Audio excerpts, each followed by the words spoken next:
Shalom. Everybody speaks German? Ja? No? Ja, bon, alors. Ich heiße Frederik Wittenberg. Mein Name ist Frederik Wittenberg. Ich bin ein Jid von Frankreich, aber meine Mitsprache stammt von Polen. Ich bin ein Jude von Frankreich, aber ich bin polnischer Abstammung. So I'm French, however with Jewish roots. Ich will reden wegen der jiddischen Sprache. Ich werde über die jüdische Sprache sprechen. Es ist gewesen die Sprache von den Juden in dem Jiddischland.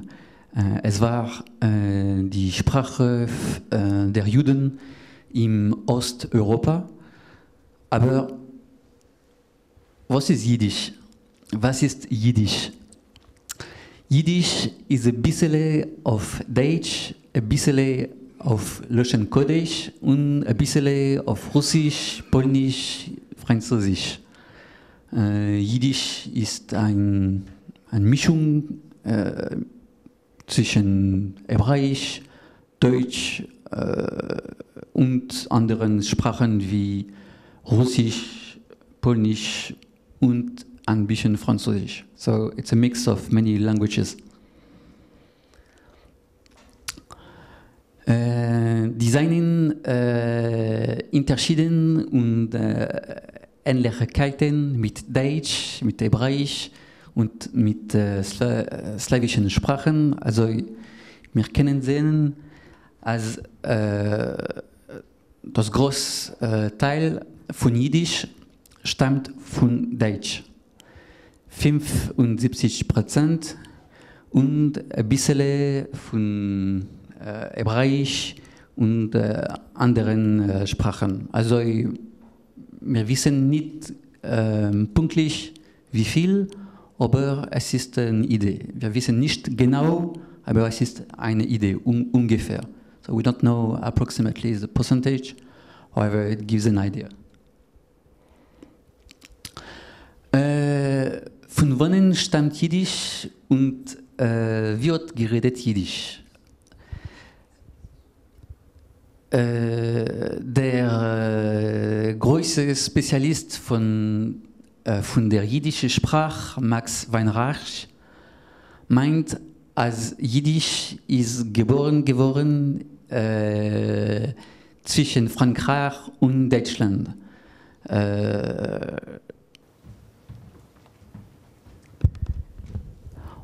Aber die seien andere Menschen, die meinen, als Jiddisch ist geboren geworden in der Nähe von der polnischen Grenze, weil die Jiden oben gewohnt in Polen, in Russland, in Ukraine, was wir nennen das Jiddischland. Also es gibt Leute, die denken, dass Jiddisch wird an der Grenze von Deutschland und Polen geboren, weil meisten von den Juden haben dort gewohnt. So some people believe that Yiddish was born at the border of Poland and Germany because most of the Jews were living there. Jiddisch, wir meinen, als Jiddisch ist geboren geworden 1000 Jahren zurück, mit 1000 Jahren zurück. Wir denken, dass Jiddisch wurde vor 1000 Jahren geboren. So we believe that it was born 1000 years ago.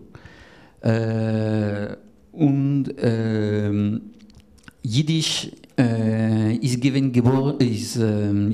benutzt in vielen Ländern in Europa.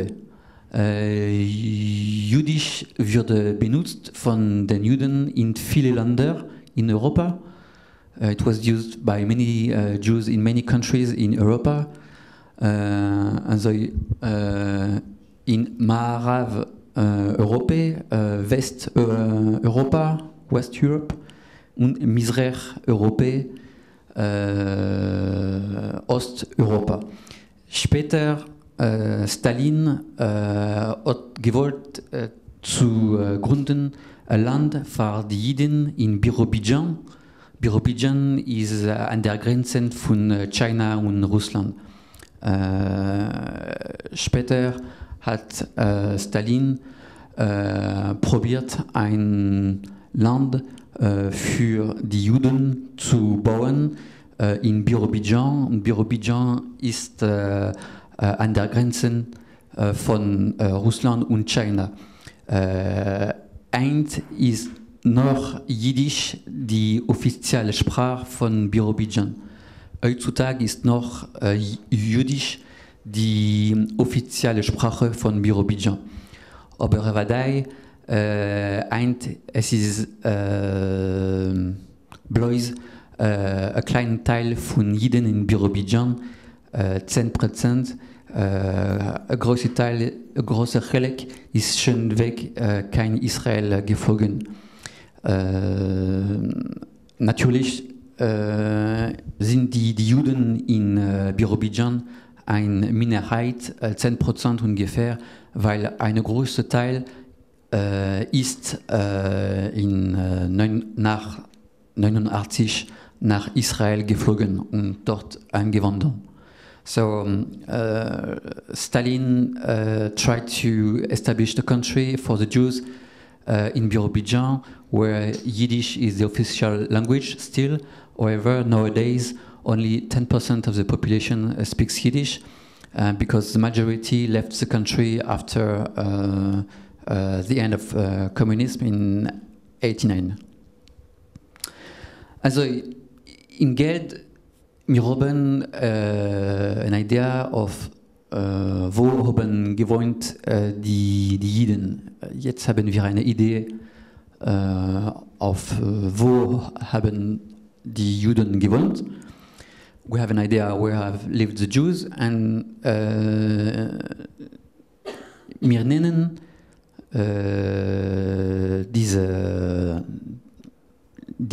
das dosige Ort das Jiddischland.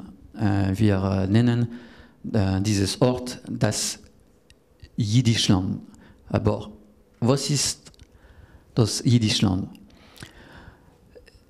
Jiddischland ist gewesen ein großes Ghetto. Ein Ghetto, wo die Jiden haben studiert, gearbeitet, gebetet und gehört Chaim, gespielt Musik und sie sind auch in dem Jiddischland gestorben. Also das Jiddischland ist das Platz, wo die Juden haben, die Juden geboren sind, wo sie gearbeitet haben, wo sie Spaß und Musik gespielt haben.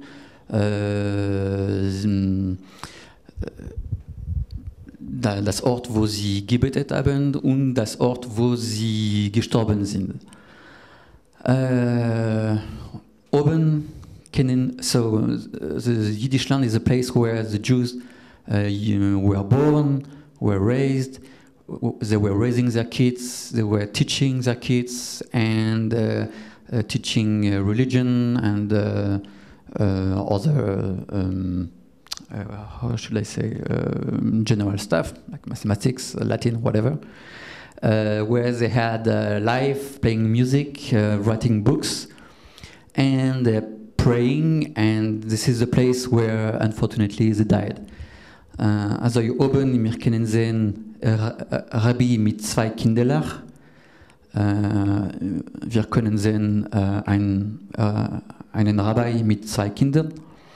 Unten, wir können sehen, above we can see a rabbi with 2 kids teaching them religion, I guess. unten, wir können sehen Shalom Aleichem, wer ist gewesen berühmter jüdischer Schreiber. So, Shalom Aleichem war ein sehr berühmter Yiddish Schreiber. He was a famous Yiddish writer. Und rechts unten wir sehen Herr Spock von Star Trek. Also, was hat Spock zu tun mit dem Jiddischland? Das ist Meshuggah. Also warum können wir Herr Spock sehen, Teil von dem Jiddischland? Es ist verrückt. Und so we can see Mr. Spock doing a sign. Tut Siman, eine Wirkung. Und woher stammt es? Where does it come from? What's the point? Also, Spock war Leonard Nimoy. Ist geboren geworden in einer frommen Mischproche. Und seine Mameloschen ist gewesen Jiddisch. Leonard Nimoy wurde in einer frommen Familie geboren und Jüdisch war seine Muttersprache. So he was born in a religious family and Yiddish was his mother tongue. So here I had a link.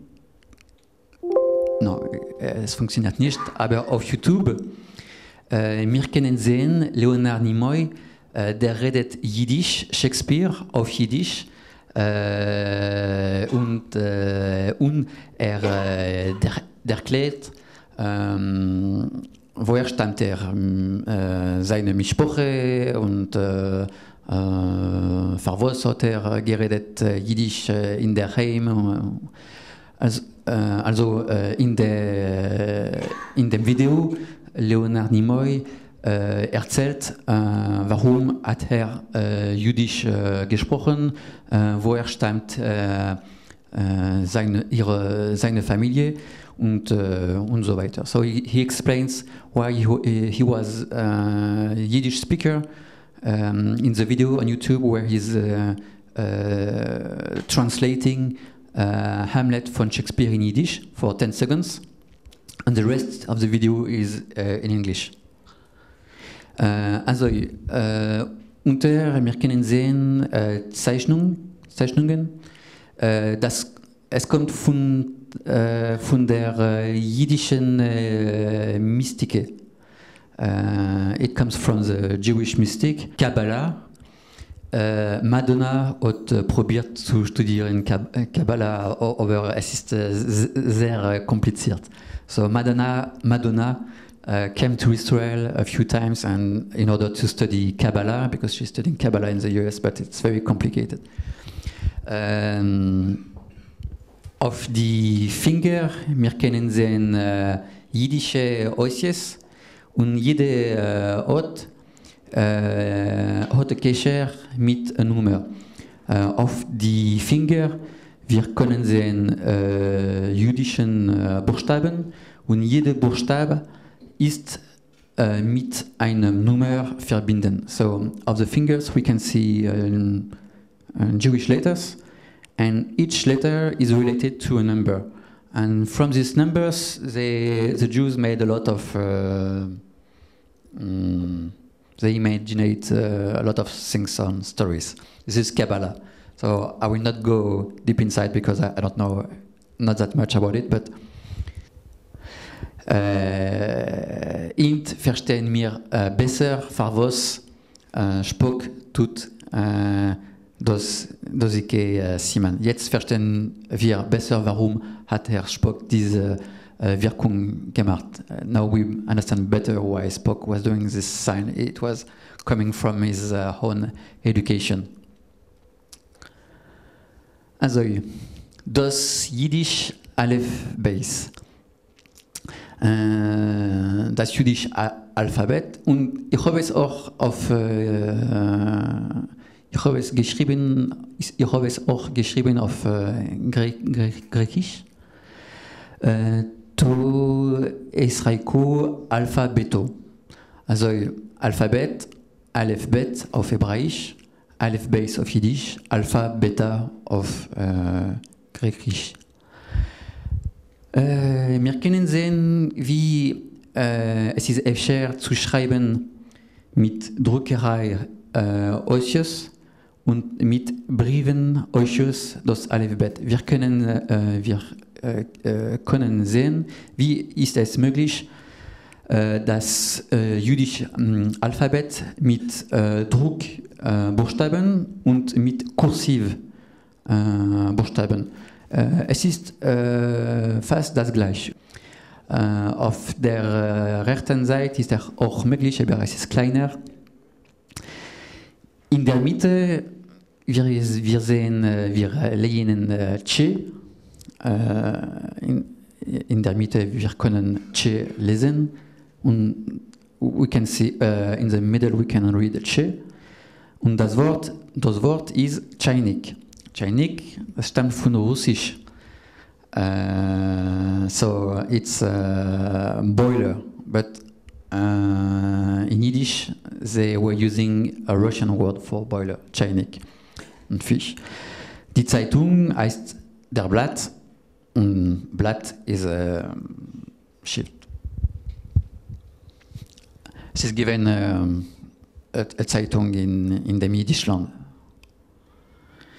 Also oben ist geschrieben mein Name auf Französisch und auf Jiddisch. Ich habe Buchstaben auf Rot geschrieben. Ich habe geschrieben heute Ossius auf meinen Namen. Ich habe rote Buchstaben geschrieben. I wrote red letters on my name. Warum? Why? Because, weil in Jiddisch sie benutzen Vowel. Es ist auf Hebräisch, it's in Hebrew. Und es ist ein kleiner Unterschied zwischen Jiddisch und Loshen Kodesh. Es gibt einen kleinen Unterschied zwischen Jiddisch und Hebräisch. Auf Hebräisch brauchen wir nicht keine Vowel. Auf Hebräisch wir brauchen keine Vowel. We don't need Vowel in Hebrew. Es ist mehr pushet, es ist mehr einfacher. It's more simpler in Hebrew. In Jiddisch sie probieren alle die Ossius zu schreiben.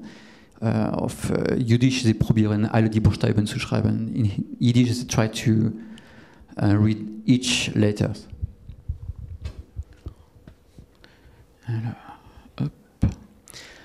Also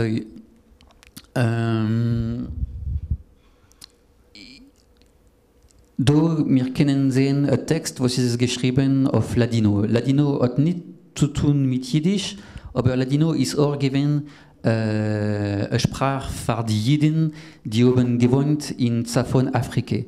Also Ladino hat nichts zu tun mit Jiddisch, aber das war auch eine jüdische Sprache für die Juden, die in Nordafrika gewonnen haben.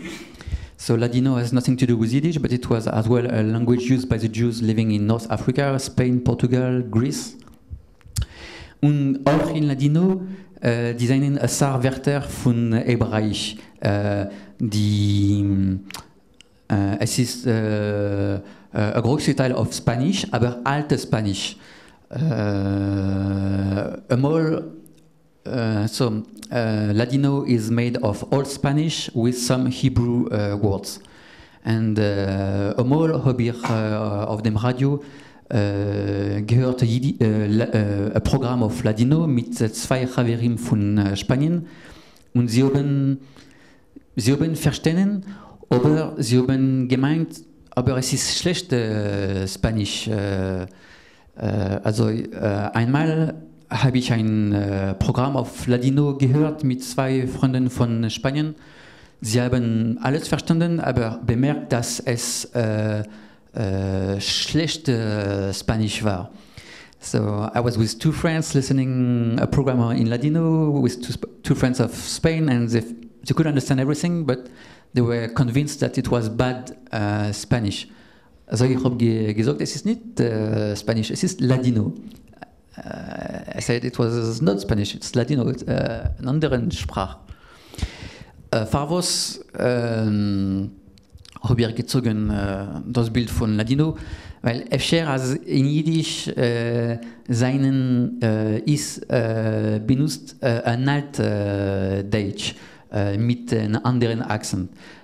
Möglicherweise ist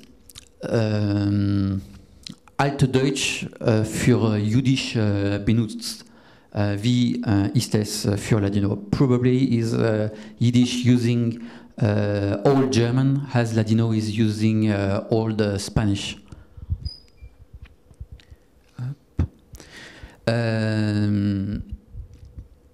Also die Jiden haben gewohnt in Spanien, in Portugal und es ist schwer zu finden Wörter in der spanischen Sprache, die stammen von Hebräisch.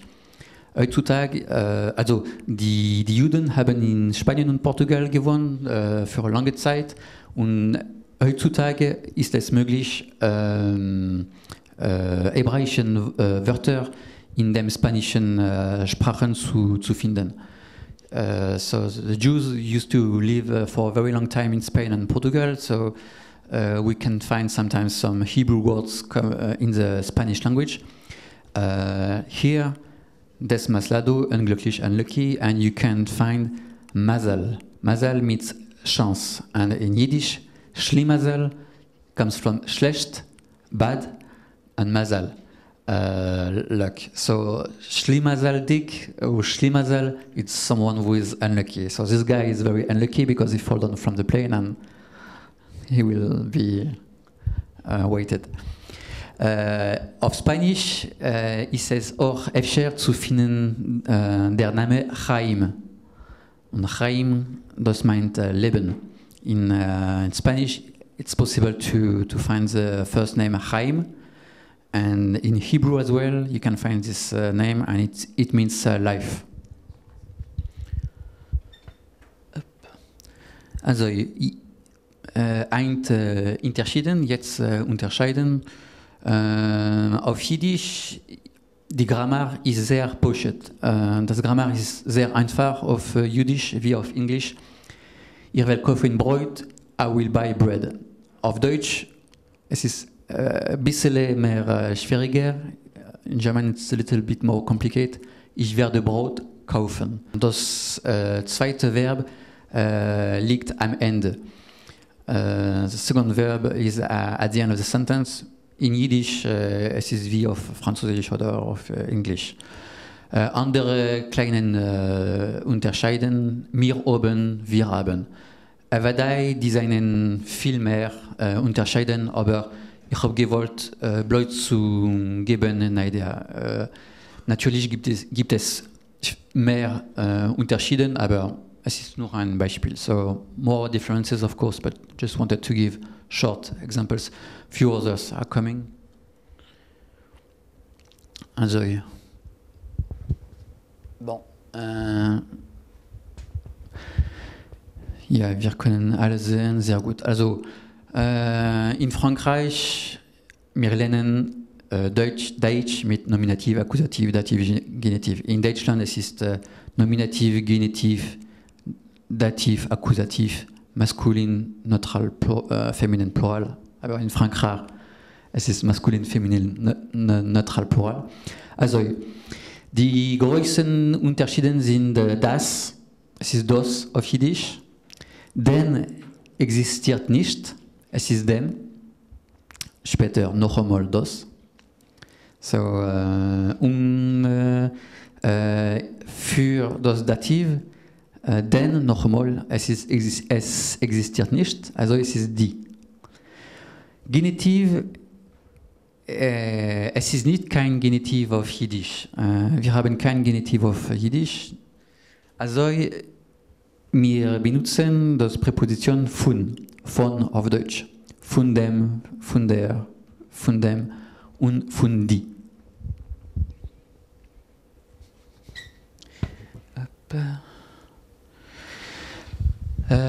Anderen unterscheiden mit dem Akzent. Also früher habe ich gezogen eine Map von dem Jiddischland. Also Sie haben gesehen, als das Jiddisch ist benutzt in den Saarländern und das Akzent ist anders in Litauen, in Polen, in Ukraine. Und noch Sie haben früher gesehen das Map, wo die Juden gewohnt haben, und sie haben in verschiedenen Ländern gewohnt, von Litauen nach Ukraine durch Polen.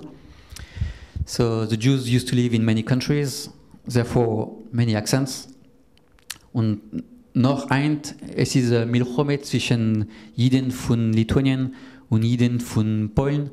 Kadai zu wissen, welcher Akzent ist das besser. Noch heutzutage gibt es einen Krieg zwischen Juden von Litauen und Juden von Polen, zu wissen, welcher Akzent ist das Bessere, das Schönste.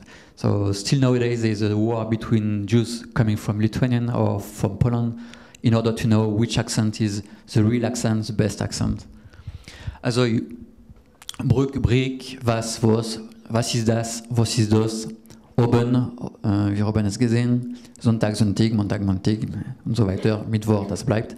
Und Samstag, es gibt Shabbos. Auf Hebräisch, es ist Shabbat, Shabbat Shalom. Auf Jiddisch, es ist Git Shabbos. Aber da designen viel mehr Unterschiede.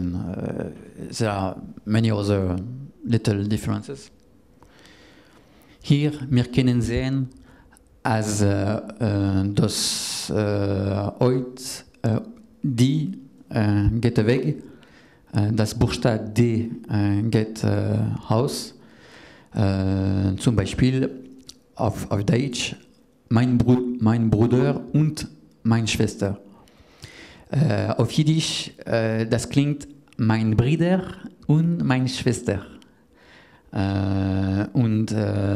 Ich habe es nicht geschrieben, aber auf Deutsch, wir sagen, ich habe verstanden, I understood. Auf Jiddisch, es ist, ich habe verstanden. Er ist müde, er ist müde. Sie ist schön, sie ist schein.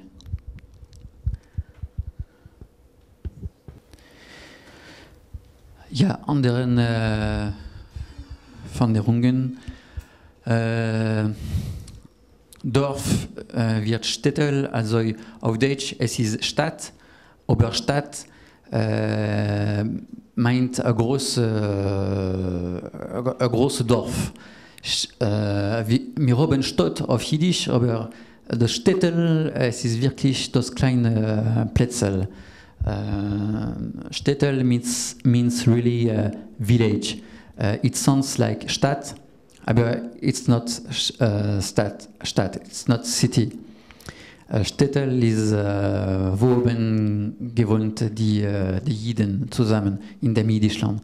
So Städtel is a place where used to live the Jews between them in the Jiddischland. Lesen, werden legen, erklären, also hier ist das Gegenteil. Wir haben ein die.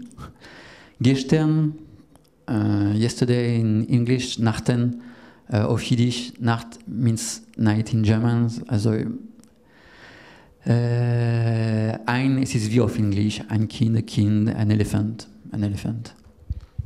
Ja, also auf Jiddisch, wir sagen, es tut mir weh, aber ich habe nicht kein Geld. Also wir haben zwei Negativwörter. we have two negative words in Yiddish. Es tut mir leid, aber ich habe kein Geld. Oder es tut mir leid, habe ich kein Geld. Es ist noch einmal ein kleiner Unterschied mit Deutsch. Und das Bild, es ist der König von die Schneeres. Schnorrer is a butler, is someone betting for money. Also ja, es tut mir weh, ich habe nicht kein Geld. Eine Mappe, wo die Jiden haben Jiddisch geredet. Im Zafon von dem Jiddischland, es ist ein großer Teil von Jiden, die haben gewohnt in Lituania, weil es ist gegeben nicht kein Numerus Clausus für die Universität. Also die seinen Jiden, die seinen gefahren kein Lituanien, kadai zu lernen in der Universität und sie seien gewesen Jiden mit Askala, also sie haben gehört Journalisten, Schreiber und vielen Intellektuellen. Also in der Zeit, es gab kein Numerus Clausus in Lituanien, also viele Juden sind nach Nord gefahren, nach Lituanien, um dort zu studieren. Also natürlich haben sie viel mehr Intellektuellen gehabt, Journalisten und Schreiber. Warum? Darum hat Jüdisch von Lituanien einen großen Einfluss gehabt.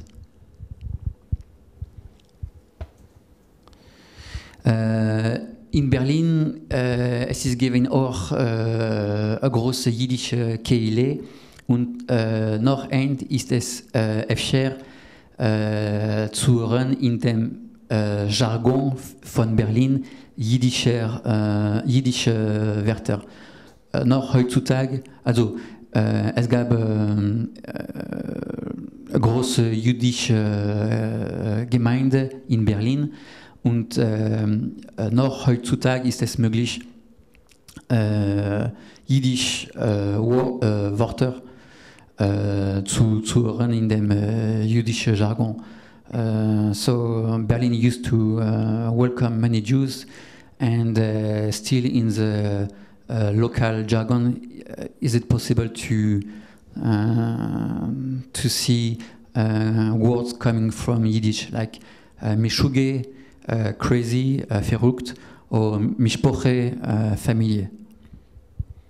Es gibt ein Buch darüber. There is a book talking about it.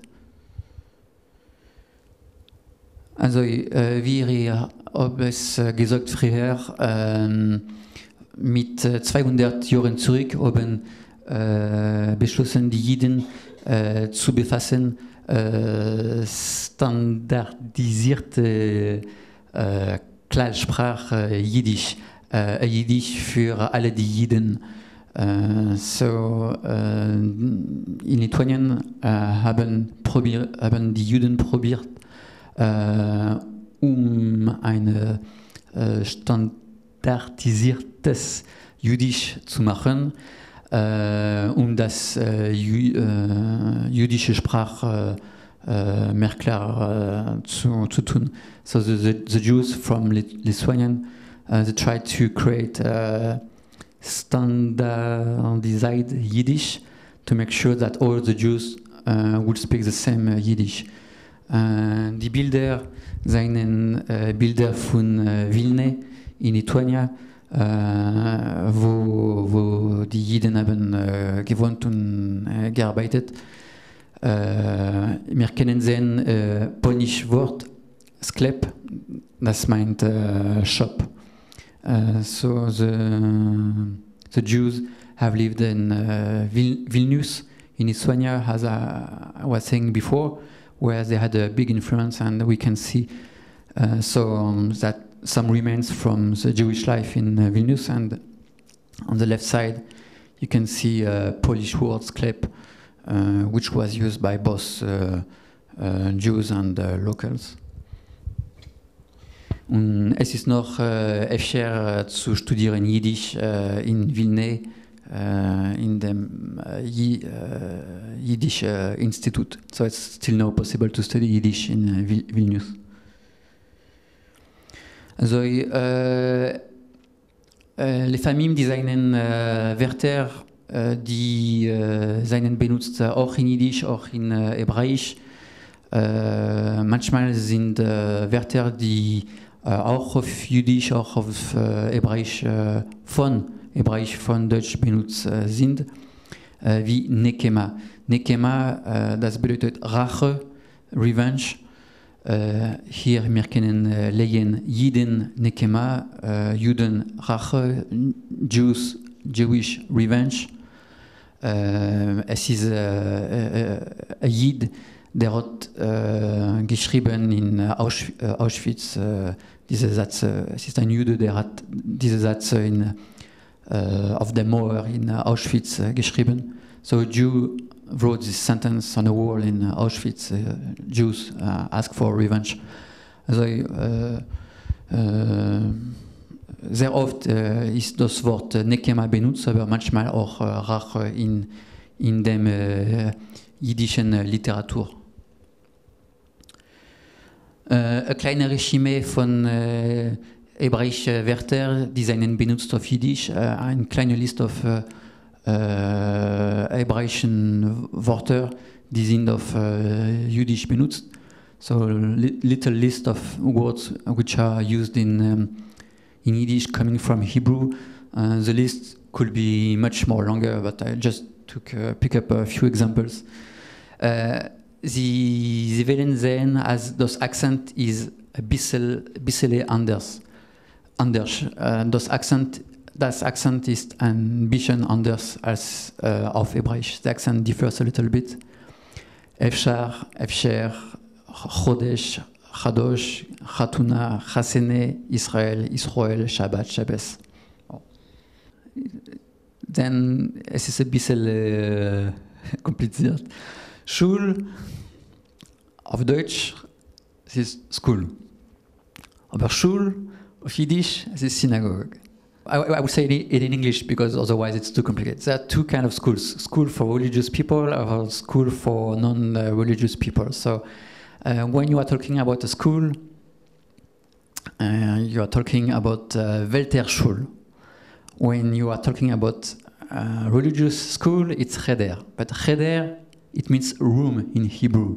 You can use as well the word Stubele for school in Yiddish, but Stub in German, it means little apartment. And apartment is Wohnung, but in Yiddish, Wohnung is Stubele auch, or Dira in Hebrew. So it's a little bit confusing. But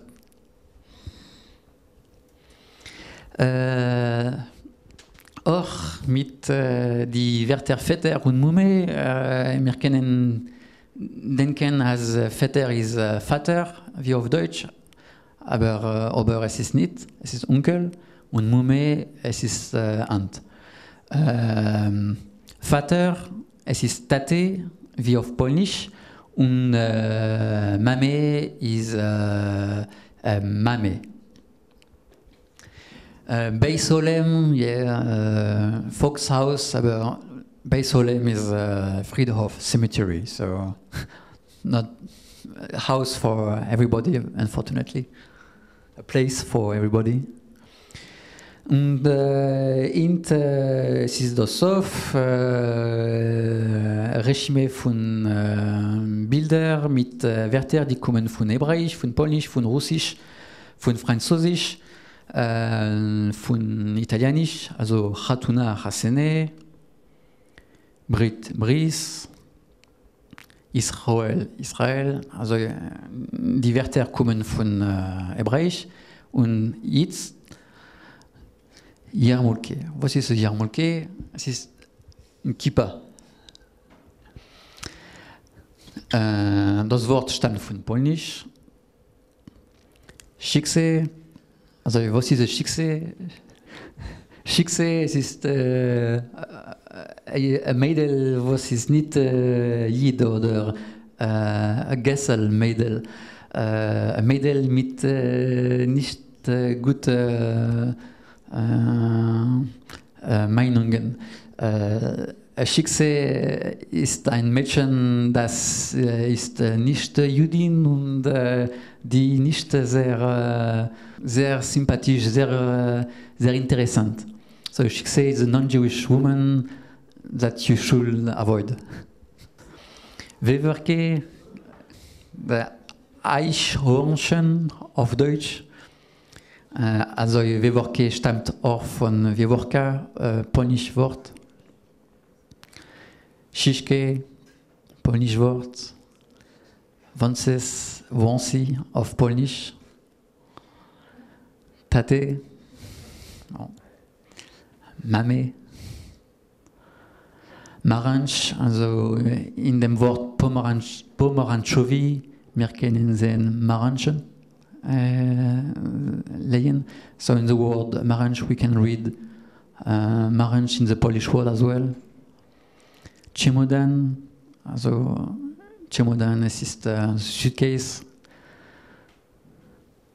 Večere, es ist ciekawe Wort. Es ist ein interessantes Wort. Večere auf Russisch, das meint Abend. Aber auf Jiddisch, Večere, es ist Abendessen. Also Večere in Russian means evening, and in Yiddish, Večere means dinner. So related at some point. Plemianik, also nephew. Bart ist der Plemianik von Patti und von Selma. Ein Wort, das kommt von Russisch. Die seien auch Wörter von Englisch, weil Deutsch, Jiddisch und Englisch seien Schwestersprachen.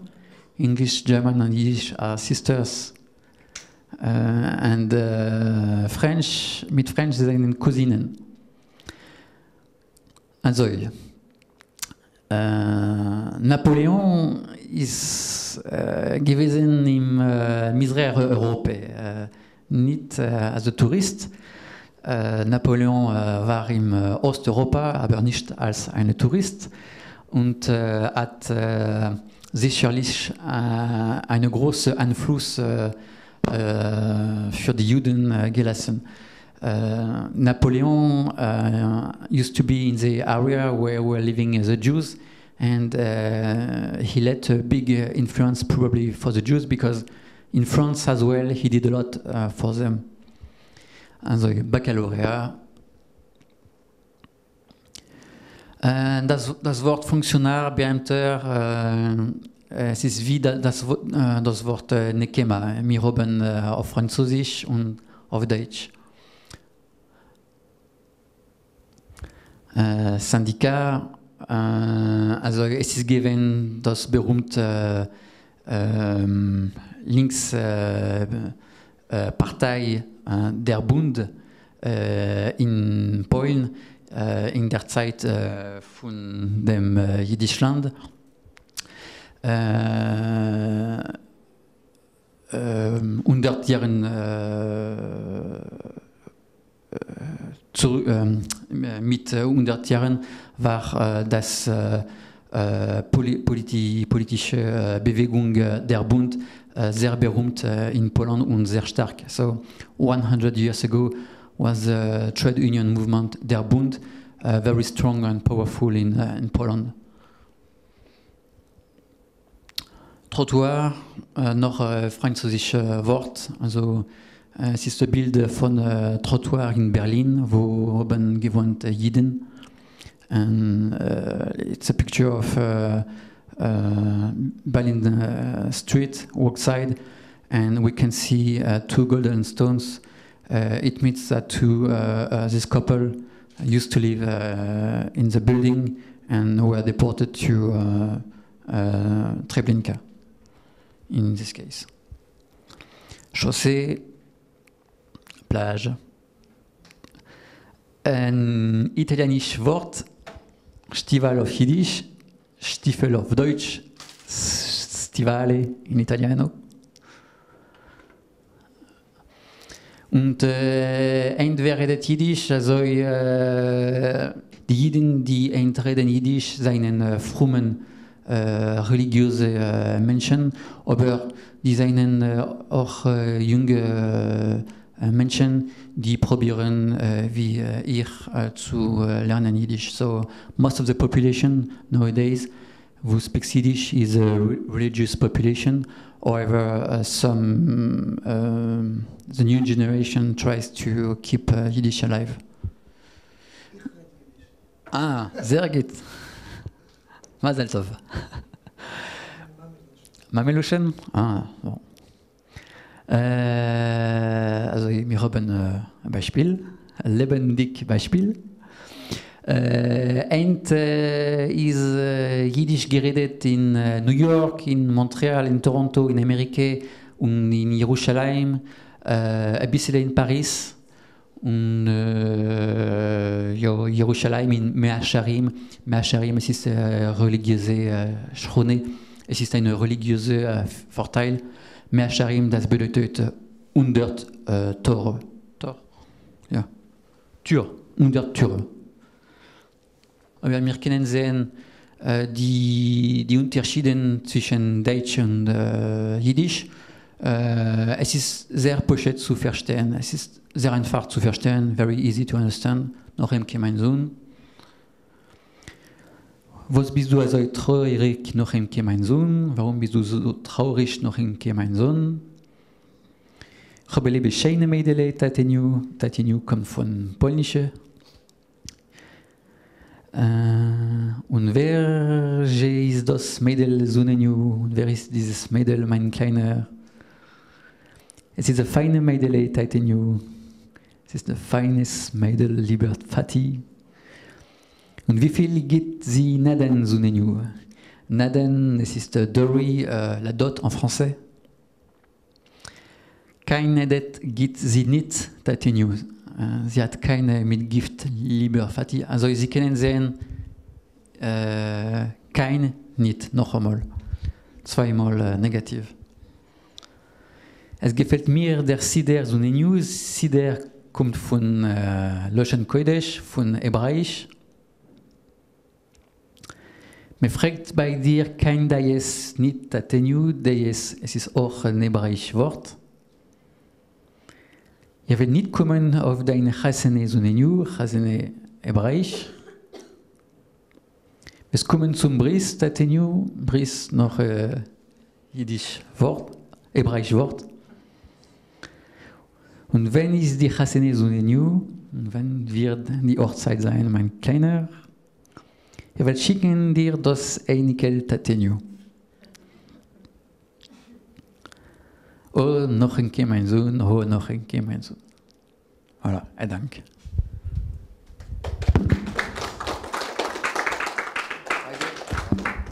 Shalom Aleichem Chaveirim, ich bin Yankel Halpern, a geborener Redner for Yiddish. My name is Jack Halpern, I'm a native speaker of Yiddish. I just wanted to tell you that in Japan, there is the Japan Yiddish Club, of which I am the director, and we have 10 students who are actually learning Yiddish. So Yiddish is not dead yet. It's still alive even in Japan. And it's actually growing throughout the world, even though some of the older generations from before the war are dying out. As he mentioned, there are younger people, not religious ones, who are studying Yiddish as a cultural language. And in case you live in Japan, in the Tokyo area, and you want to learn Yiddish, come to my club. Jack Halpern. Thank you.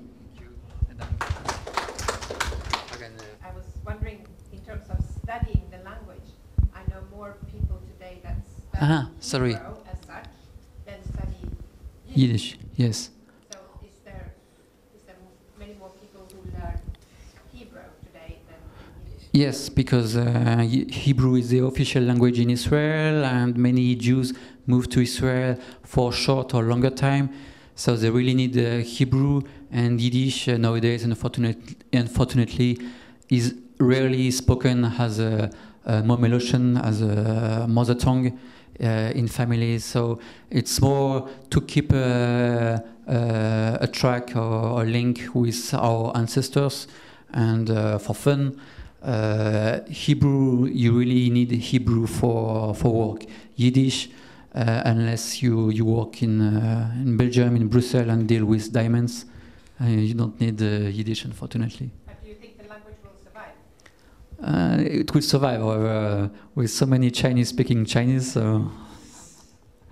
Yeah. To your question, there is an organization in New York called Jugendruf, and they are non-religious Jews who speak Yiddish as a cultural language. They speak it to their children, and they are native speakers of Yiddish growing up without any relation to, not without any relation, but they're not Hasidic, they're not Orthodox Jews. So there is a revival of Yiddish throughout the world. Look at the websites, there are so many. Almost every major university in the world is teaching Yiddish. So even though the older generations from before the war are dying out, Yiddish is not dying out. I think it's actually undergoing a revival.